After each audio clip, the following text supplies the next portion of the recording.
Laut Mati tidak demikian. 200 meter baru ada airnya. Bayangkan kalau saudara gali sumur di rumah ya, 12 meter itu ada apa? Ada gas, ada segala macam kan. Orang yang gali-gali sumur bisa selesai dia 200 meter. Tetapi kenapa dia disebut Laut Mati? Waktu saat dia mengalir dari Danau Galilea masuk ke sana, dia tidak dialirkan lagi, dan permukaan laut di atasnya itu tidak sejajar dengan Laut Mati. Dan di daerah Laut Mati tadi itu terbelah dua. Jadi bukan saja dari Sungai Yordan, Pak. Laut Mati itu dibelah dua. Yang sebagian ini punya Israel, yang sebelah sana punya Yordania. Bukan Yordan saja, Yordania. Benderanya dua dipasang. Nah, jadi saya mau ceritakan begini. Kalau tadi tempat Tuhan Yesus dibaptis, ya, saya pernah mendengar suara di gereja bilang begini. Kita tidak perlu lagi melakukan baptisan seperti yang Yesus lakukan. Ya, kenapa? Tidak perlu lagi seperti yang Yesus lakukan.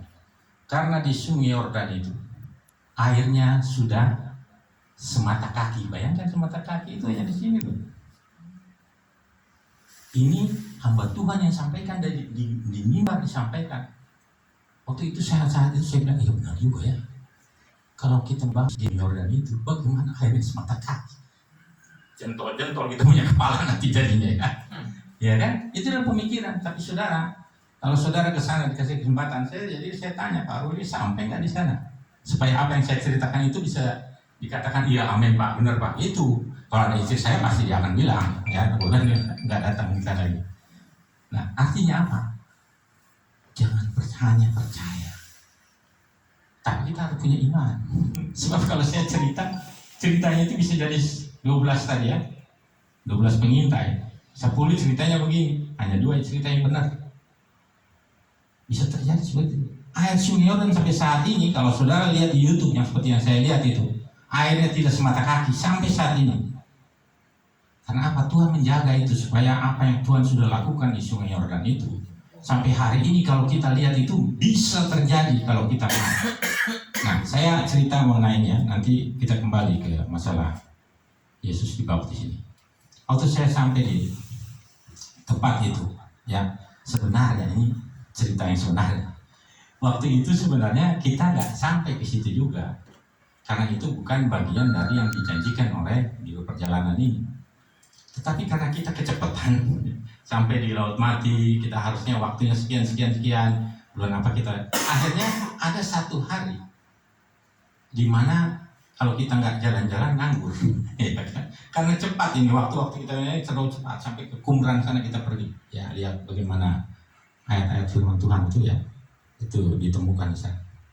Nah, karena kita kecepatan, ada satu hari terus terjadi perundingan. Gimana kalau kita gini, oke ya, pokoknya setuju. Apalagi tempat di mana Tuhan Yesus dibaptis. Pada saat kita masuk ke sini, seperti yang saya lihat YouTube ya pagi tadi itu, sehingga hari ini saya ubah rencana saya mulai pertobatan kita kembali kepada Yesus dibaptis ini.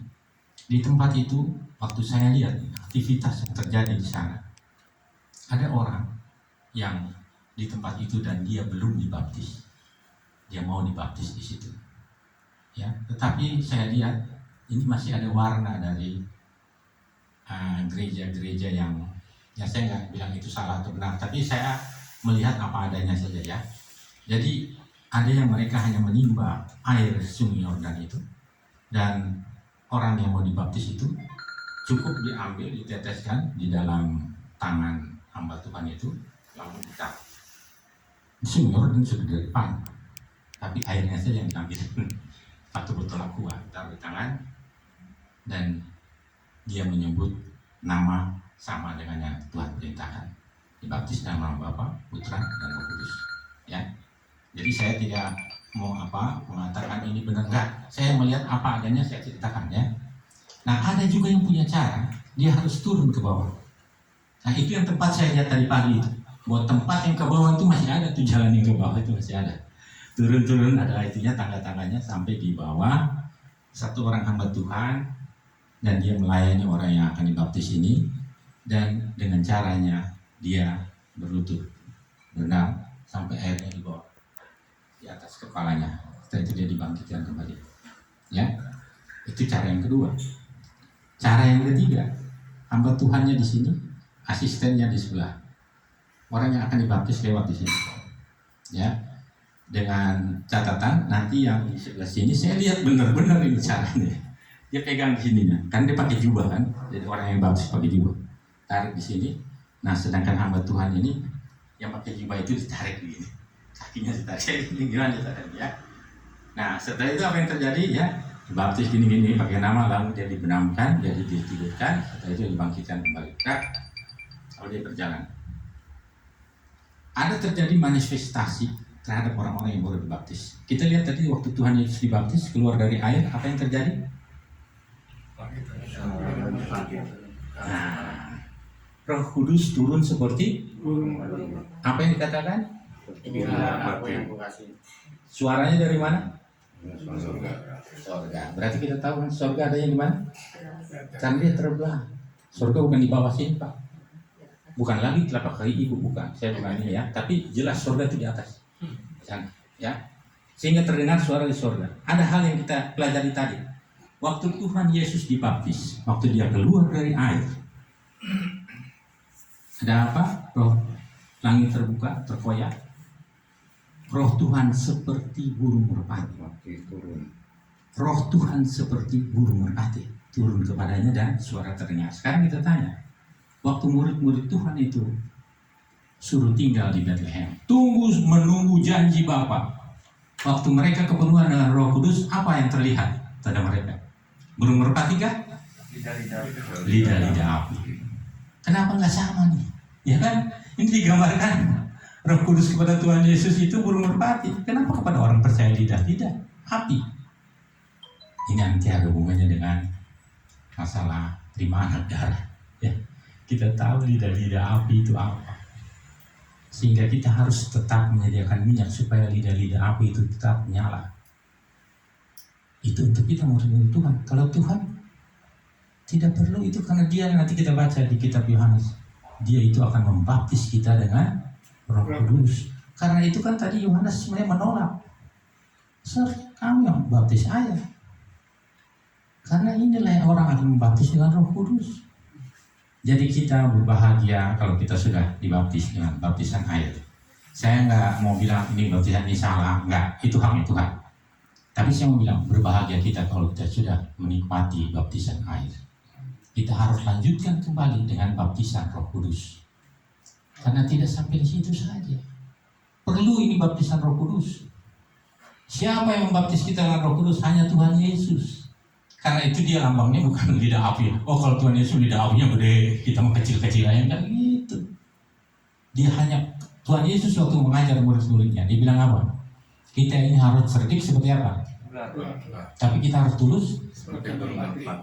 Yang ada dalam Yesus itu hanyalah apa? Ketulusan. Dia tidak perlu kecerdikan yang ular. Tapi kepada kita perlu, karena kita masih hidup di dunia. Ya, jadi arti-arti semua lambang-lambang yang ada dalam Alkitab, cobalah kita pelajari itu supaya ini bisa menguatkan iman dan percaya kita. Ya, saya karena waktu juga ya, saya akan mempersingkat saja. Ya, bukan saya memulai ini, tapi saya bilang begini: yang membawa pertobatan sehingga terjadi pembaptisan ke dunia ini siapa? Kan Yesus, Pak. Yesus membaptis dengan Roh Kudus. Yang membaptis air itu Yohanes Pembaptis. Karena itu dia namanya Yohanes Pembaptis. Kalau dia tidak bawa baptisan, mungkin namanya bukan Yohanes Pembaptis, entah apalah. Kita tahu sendiri ya. Kita tahu dan kita baca di Alkitab siapa itu Yohanes Pembaptis itu.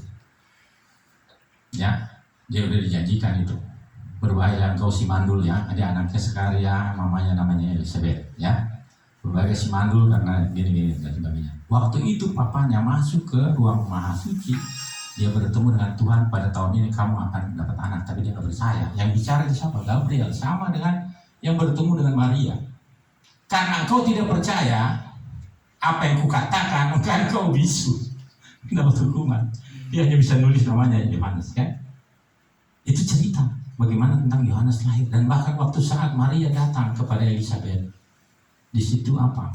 Yohanes itu dia bersuka cita, dan bahkan Tuhan Yesus juga memuji kepada Yohanes. Tidak ada seorang perempuan pun, bukan Maria ibunya yang dipuji oleh Tuhan Yesus, ibunya Yohanes Pembaptis.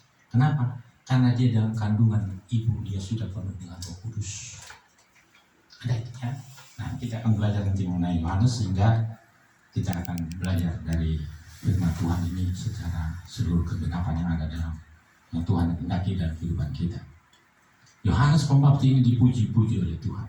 Tidak ada seorang dunia ini seperti Elisabeth mamanya itu. Karena yang dikandung itu, ya bukan dia bilang dirinya dia dikandung oleh Kudus, tapi dia penuh dengan Roh Kudus. Memang dia hasil hubungan antara ayah dengan mamanya, tapi dia penuh dengan Roh Kudus. Bergejolak itu pada saat Maria menyapa Elisabeth. Setelah itu apa yang terjadi? Waktu saat itu pertama diadakan satu pemberitaan kepada dunia ini. Bertobatlah kamu karena kerajaan Allah sudah dekat. Siapa yang bicara itu? Yohanes. Dan bahkan dikatakan di dalam Alkitab, tadi saya lupa bahwa contohnya itu ya.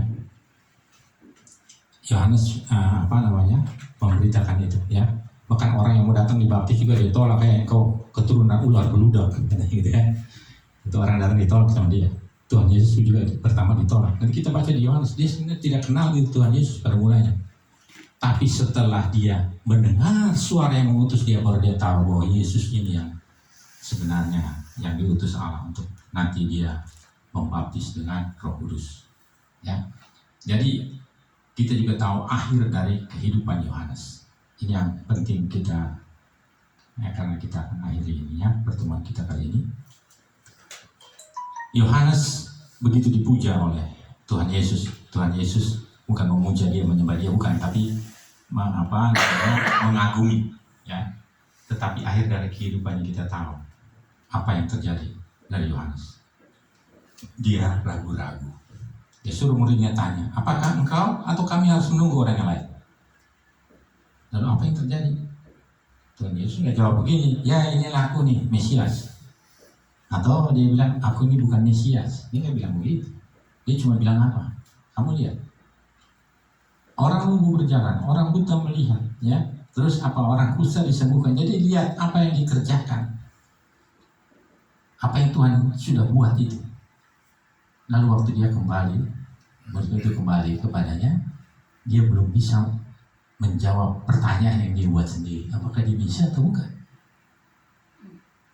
Nah, sehingga Tuhan Yesus berkata kepada Yohanes dalam satu perumpamaan, itu kamu jauh-jauh pergi ke hutan, tempat yang jauh, hanya melihat bulu yang dikoyak seperti itu ya. Artinya orang yang kau ragu-ragu kepada saya gitu ya.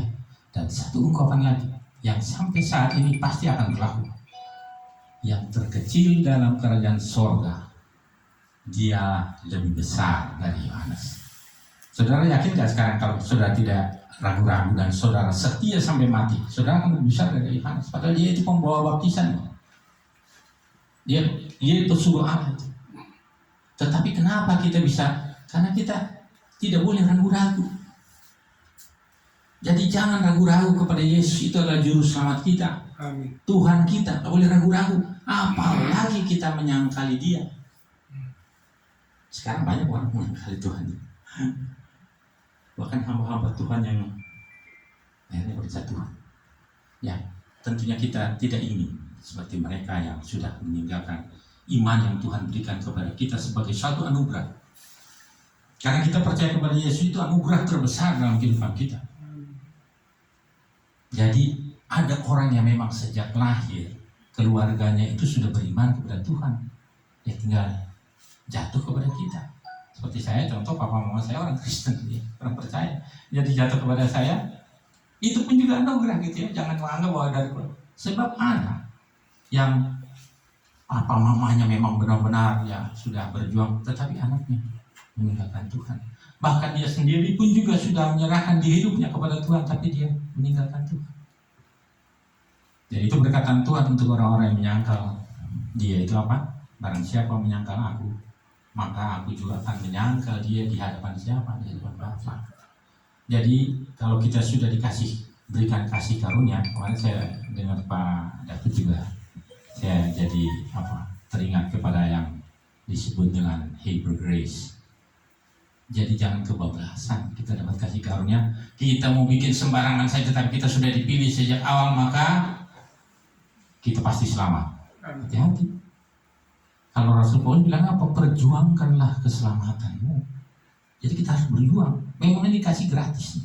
Kita masuk surga gratis jalannya, tapi kita harus pertahankan, kita harus perjuangkan itu. Jangan sampai itu lepas dari tangan kita. Atau bahkan kita yang melepaskannya sendiri, seperti Yordania tadi, Esau. Dia menganggap enteng kesulungannya. Ya kemarin kalau nggak salah siapa yang berbicara di sini ya, perihal Pak ada kalau nggak salah ya mengenai itu Esau itu ya dengan Yakub itu ya. Kesalahan Esau itu karena dia menganggap enteng kesulungannya. Untuk apa? Nanti kalau aku sudah mati ambil itu kesulungan, penting kasih itu kacang merah ke saya. Itu menganggap enteng kesulungan. Kita ini memiliki hak kesulungan. Kesulungan mana masuk surga. Sama seperti Tuhan kita, ya. Saya ini ada sedikit intermezzo ya. Kemarin saya lihat ada satu hamba Tuhan, saya nggak bilang apa ya. Tapi kelihatannya itu ada cerita mengenai Pak siapa? Kemarin ada jawaban apa yang dibongkar bro, lalu jawaban. Pak Doni saya kata juga, ini gagal paham ya. Gagal paham itu memang pemahamannya itu tidak masuk ke dalam firman Tuhan. Itu sehingga orang bisa gagal paham itu. Jadi saya tidak mau membahas apa yang jadi gagal paham dan sebagainya. Kita sendiri harus belajar firman Tuhan. Karena firman Tuhan ini adalah ya dan amin. Kita tidak boleh dengar orang punya pendapat begini-begini, cocokkan itu pendapat itu dengan firman Tuhan. Apakah firman Tuhan berbicara demikian? Ya, kalau firman Tuhan berbicara demikian, kita katakan ya itu, ya dan amin. Tapi kalau perkataan itu bukan kita ambil tertulis dalam Alkitab, itu bukan. Karena tadi saya mau ambil contoh lagi tadi mengenai baptisan Yohanes, ya. Waktu Yohanes membaptis, dia pakai nama siapa itu? Waktu dibaptis, atau dia berkata apa itu? Waktu Tuhan Yesus dibaptis, dia pakai apa? Tidak ada seorang yang tahu. Kalau ada orang yang bilang itu dia so tahu. Iya. Oh gimana? Siapa yang bisa membantah itu? Waktu saat Yesus dibaptis itu dia ngomong apa itu? Nggak tercatat. Tetapi setelah dia keluar dari air, maka terkoyak langit, Roh Kudus turun seperti burung merpati hingga kepada Tuhan Yesus lalu langit. Nah, itulah yang disaksikan oleh Yohanes. Kita nanti kalau baca di kitab Yohanes, sebenarnya saya kalau ada waktu saya mau baca kitab Yohanes dari Yohanes 1 ayat 29 sampai 34, nanti dibaca saja. Di situ baru terlihat semua gambaran tentang bagaimana Tuhan Yesus dibaptis. Ya, dan bagaimana tentang Yohanes Pembaptis itu mengakui dialah yang akan membaptis kamu dengan Roh Kudus. Itu yang harus kita cari sekarang. Roh Kudus itu harus ada yang dalam kita, tapi kita juga penuh dengan Roh Kudus. Karena Alkitab berkata begini, dia ini orang penuh dengan Roh Kudus. Ada kalimat itu. Nah sekarang kita sendiri juga nggak tahu Roh Kudus. Dan kalau orang itu penuh dengan Roh Kudus, maka buah Roh itu akan terjadi dalam kehidupannya. Ingat ya, bukan buah-buah Roh, tapi buah Roh ada 9. Ya, jadi buahnya 1, tapi dia ada 9. Damai, sukacita, semuanya ya. Itu yang akan keluar dari kita kalau kita memiliki Roh Kudus, dan Roh Kudus itu ada dalam kehidupan kita. Oleh karena itu, jangan duka citakan Roh Kudus. Kita harus siapkan itu. Api tadi dengan minyak.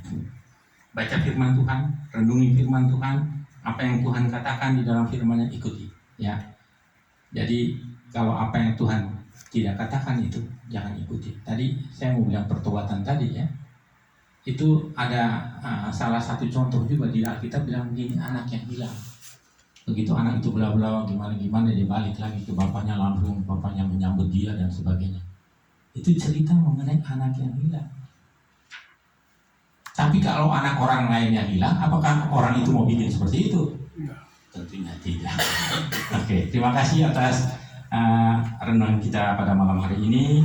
Allah yang memiliki akan segala sesuatu yang tetap menetapkan kita untuk menjadi pengiring Yesus yang setia. Terima kasih Tuhan.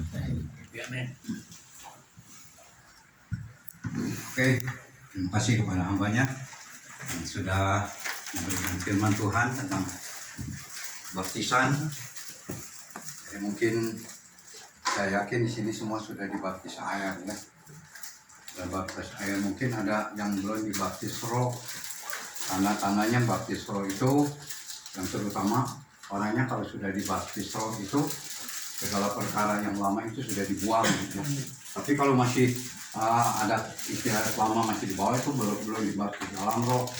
Baptis roh itu lalu ada tandanya itu berbahasa lidah, yang terutama hidupnya itu yang sudah berubah ya. Itu tadi yang dinyatakan dalam baptisan itu jangan kita sebut seperti tadi Pak Yohan katakan Mazmur itu jadi Injil ya Pak Yohan ya. Mazmur itu bukan Injil, itu pemazmur. Raja Daud itu yang itunya pemazmur. Kalau di orang Muslim itu Zabur itu ya, Zabur. Jadi jangan ya dikatakan itu tentang Sungai Yordan. Saya pernah ke sana juga. Saya ini Sungai Yordan itu nggak pernah habis airnya, bening gitu ya. Airnya bisa diminum itu, airnya nggak kotor. Ada di Pak Yohan di Bandung itu ada satu gereja. Kalau setiap jemaatnya mau dibaptis itu harus ke Yordan. Harus ke Yordan, dibiayai oleh gereja. Terus saya tanya, kebetulan itu anak kakak saya tanya, biayanya dari mana? Dari gereja. Terus dia bilang, apakah sungainya ini dalam? Pada waktu ada baptisan dilaksanakan, mujizat, airnya ini lumber gitu, jadi pasang. Itu jadi orang nggak takut. Terus saya tanya gini, kalau kita mau dibaptiskan di Cikapundung mau nggak? Enggak. Kalau saya mau. Nah, bukan soal itunya ya. Itu yang terutama air yang mengalir gitu ya. Air yang mengalir yang dibaptiskan dengan baptisan. Ya. Jadi kadang-kadang memang orang suka salah kaprah ya. Seperti saya ingatkan orang-orang full gospel, jangan sekali-kali yang menyatakan mari kita akan mulai kebaktian full gospel. Itu salah itu. Kalau full gospel tidak ada kebaktian, pertemuan atau persekutuan. Ya, kalau bahasa Indonesia itu puisi persekutuan. Fellowship. Nah, persekutuan itu ya. Jadi jangan mari kita akan mulai kita akan berbakti. Wah, dimarahin sama gereja, ini gereja. Ya pogan nggak boleh disebut gereja ya, nggak boleh disebut kebaktian. Pertemuan, fellowship itu baru kita hati-hati ya. Kita nanti jangan, oh itu ada full gospel juga ada kebaktian. Nah, jangan bilang kebaktian, nggak ada kebaktian. Pertemuan, itu pertemuan orang-orang bisnis. Kalau mau kebaktian ke gerejanya masing-masing. Itu hanya sekilas info, bukan sekilas wajah ya. Ya, oke, terima kasih kepada hambanya Pak Herman Yohan yang sudah memaparkan tentang baptisan ya. Perlu juga kita minta kepada Tuhan yang belum dibaptiskan oleh Roh Kudus. Ini baptisan ada 3, baptisan air, Roh Kudus, baptisan api. Ya. Tapi kita baptisan Roh Kudus dulu. Tadi Pak Yohan itu harus kita dipenuhi dengan Roh Kudus. Terima kasih, amin atas firman-Nya. Kita pada saat ini kita akan berdoa untuk firman Tuhan. Pak David nanti berdoa firman yang sudah disampaikan. Kita berdoa saudara. Bapak yang baik, sungguh kami bersyukur kalau boleh merenungkan firman-Mu. Nah, firman-Mu yang kami percaya, yang menuntun hidup kami, membawa jalan keluar dari setiap permasalahan hidup kami, bahkan membawa kami ke dalam kemenangan. Terima kasih Tuhan, kalau kami boleh dipertobatkan, lahir baru, menjadi manusia yang baru, yang terus diperbarui setiap hari Tuhan. Bukan masalah ritualnya, baptisannya, tapi bagaimana kita menjadi manusia yang baru, yang tidak hanya meneruskan manusia lama kita yang berdosa. Karena manusia lama kita sudah mati, dan ketika lahir baru, kita terus diperbarui seperti Yesus, seperti Engkau Tuhan. Ajar kami Tuhan dengan Roh Kudus-Mu yang setiap langkah, setiap waktu menuntun kami, sehingga kami selalu berjalan dalam kebenaran-Mu. Terima kasih Tuhan, Engkau juga yang mengurapi hamba-Mu Pak Herman Johan yang telah menyampaikan firman-Mu. Engkau urapi dimanapun dia berada, sehingga boleh lebih lagi melayani Engkau, boleh lebih lagi memberitakan kebenaran firman-Mu, dan hidup bagi kemuliaan-Mu saja. Kau berkati segala pekerjaannya, segala pelayanannya, keluarganya, Engkau yang memberkati. Terima kasih Tuhan. Dan sebentar lagi layakkan dan kuduskan persembahan kami Tuhan yang sedikit, supaya boleh menambahkan pekerjaan tangan-Mu Tuhan. Terima kasih Tuhan, hanya di dalam nama Tuhan Yesus Kristus Allah yang kami sembah, Allah yang kami tinggikan. Haleluya, amin. Amin. Ya, terima kasih David. Kita sebelum memberikan nanti love offering, kita nyanyikan dulu Sungguh Ku Bangga. Ya, kita bangga memiliki Tuhan yang indah.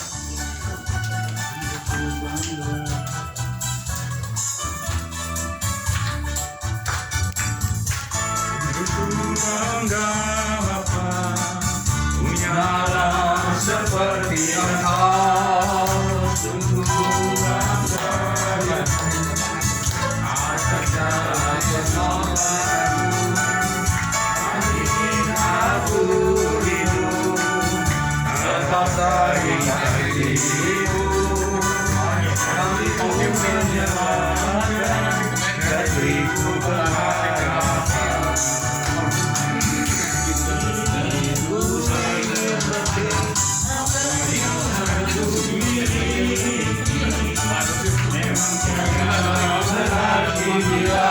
Dibanding dengan kasih-Mu, namun ku ingin mati dengan sukacita di hati, karena ku tahu ini menyenangkan hati-Mu. Aku ini menyenangkan hati-Mu. Sekarang kita akan isi amplop dulu. Nanti saya minta Pak Ruli untuk berdoa persembahan. Silakan Pak Ruli. Singkat ada.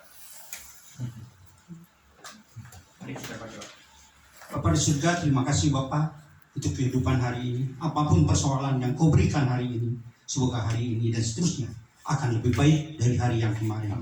Dan jadikanlah kami sebagai orang yang selalu mengucap syukur atas pemberian dari-Mu Bapa. Bapa di surga, kami juga berterima kasih Bapa atas berkat-berkat-Mu yang kami terima sepanjang hari ini Bapa.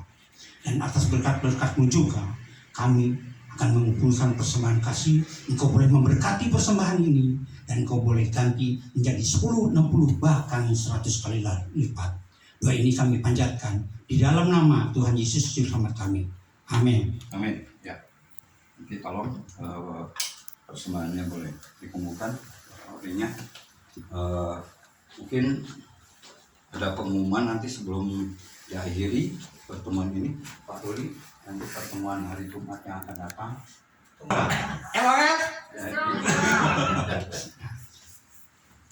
Pertemuan untuk hari Jumat hari Selasa, kita hari Selasa tanggal 2 ada Airlandip, yaitu kunjungan ke Kerawang. Apa yang mau Pada hari Selasa tanggal 2 Agustus. Dan yang udah ikut ya Pak Doni ya langsung berangkat bersama tim musik ya. Pak Ogan udah daftar, Pak Julius, Pak Haripudin, terus Pak Hoksin sama Bapak itu mungkin nanti kalau mau kumpul di Jalan Jenderal Sudirman ya Pak.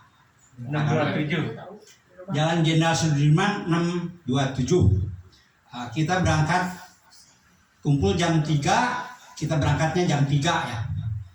Berangkat setengah 3. Kumpul jam 3, berangkat setengah 3. Gimana sih? Kumpul jam 3, berangkat setengah 3. Ini kumpul jam 3, berangkat jam 3 pas sekali. Iya. Balik lagi, kumpul jam 3, berangkat setengah 3.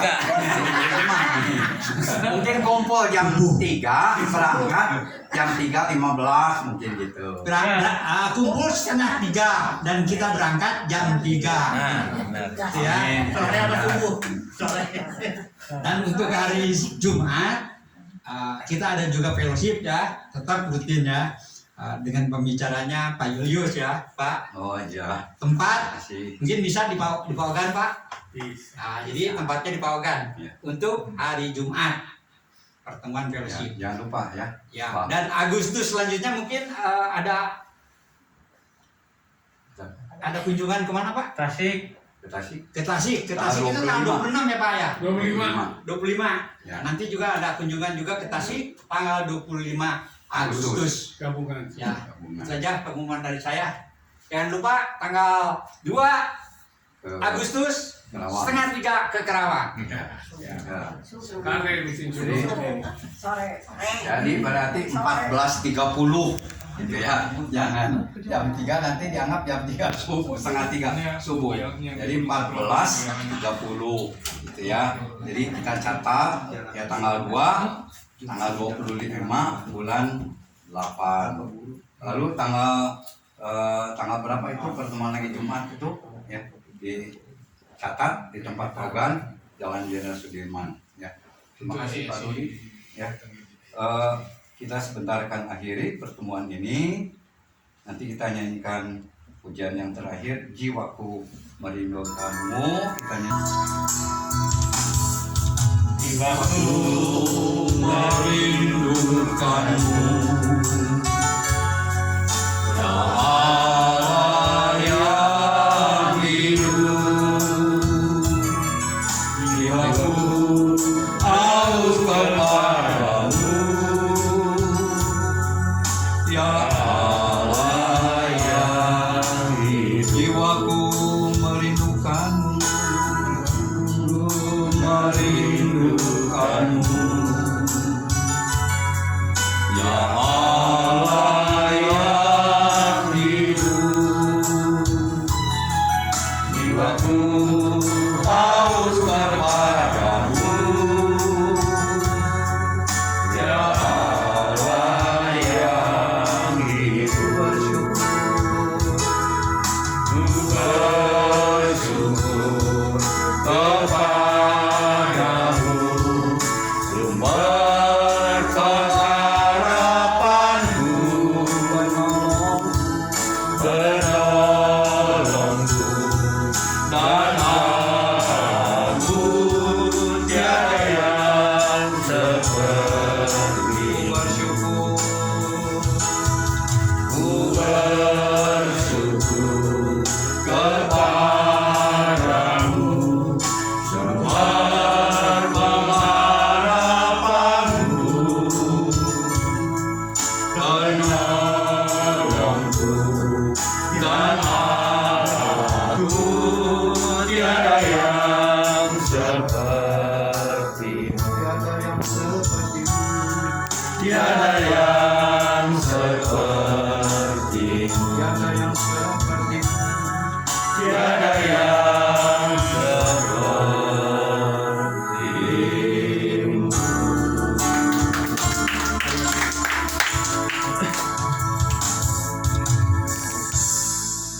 Terima kasih Bapa di surga untuk malam yang indah ini Tuhan. Kau berikan kepada kami kesempatan untuk bisa berkumpul memuji menyembah-Mu Tuhan. Amin. Kami bersyukur pada malam hari ini Tuhan. Kau sudah pimpin kami dari permulaan sampai akhir ini Tuhan. Benar. Kau tetap menjagai kami, menopang, menyertai kami. Terima kasih untuk firman-Mu. Terima kasih untuk segala sesuatu yang terjadi di dalam pertemuan kami malam hari ini Tuhan. Biarlah kami akan mengucap syukur terus di dalam segala perkara, di dalam segala masalah kami. Karena aku tahu Engkau ada bersama kami di tempat ini. Amin. Dan Engkau akan memberkati kami semua yang ada di tempat ini dengan berkat yang datangnya dari-Mu. Terima kasih untuk malam ini Tuhan. Sampai akhir ini kami bisa selesai dengan pertemuan ini. kami tetap sampai akhir kami tetap memuji-Mu, menyembah-Mu Tuhan. Terima kasih Bapa, terima kasih Tuhan Yesus untuk pertemuan yang indah ini Tuhan, yang sudah Kau berikan kepada kami, supaya kami tetap akan terus melakukan segala sesuatu yang bisa menyenangkan Engkau Tuhan. Kita terima kasih Bapa di surga. Hanya di dalam nama-Mu yang kudus kami berdoa dan mengucap syukur untuk berkat-Mu yang terus